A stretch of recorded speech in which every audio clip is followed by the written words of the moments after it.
In this section, we're going to be looking at the topic of communication. Communication is so important in any kind of relationship.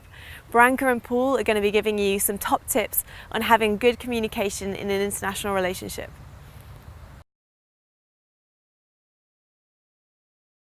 For both of us was that we were able to be friends first, yes, without all the complication of being lovers or being, with a view to marriage or anything. It was just, you were my exotic, attractive friend, and we could hang out together. We could go to parties. You covered me and I covered you. We were both looking for a serious commitment in a relationship, so we weren't looking to get in a marriage for certain benefit. Anyone may be watching this that you may not be in your first relationship. Yeah. So if you've had a string of wonderful or disastrous relationships, you bring that history with you. Yeah.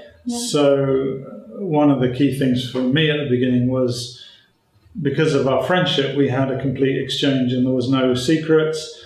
Even Mike was able to say, you really know all of Mum's story, you really know her whole... Yeah. And when you were able to say, yes, he knows everything, then there was a freedom that we could have in the relationship that you wouldn't have otherwise.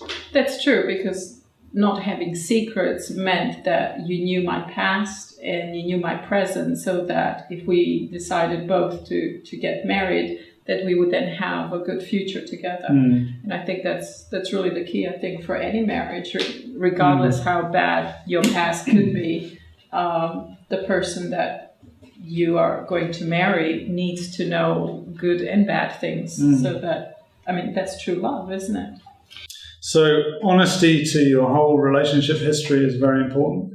And you want to know at that stage that your potential husband or wife accepts you and your history. One of the observations we could give is like, what are your expectations of a marriage? And almost as you're thinking, to write these things down and some of the stuff that we were already talking about it, and realize, is this really how I view the marriage? And therefore, if you're meeting the person that might be the potential husband or wife of yours, then they should be, they would at least have something to talk about and see, are they truly compatible? Or is it just a first stage being in love and, oh, he has lovely eyes and he looks so manly, oh, she's so sweet, I love her hair, and voila, after a couple of months, we're going to get married and live happily after. That's a Hollywood story, and it is absolutely not true. So, well, we've sadly had bad experience where we've seen friends of ours who've done that, and thought the 2-week romance was wonderful. He came from the other side of the world, met her here in Belgium, and without knowing fully the story, and it was a disaster. So you really do thoroughly need to know that there's no secrets, nothing hidden under the carpet. Yes. For me, the challenge we just talked about a little was the challenge of language is very big. Now, I'm an Englishman, so the world speaks my language, which is a great benefit, but it means that I don't necessarily have to bother learning other languages. But, we've been married now for 11 years and I'm still at a basic level. It's one way I can show you my love for you is to learn your language.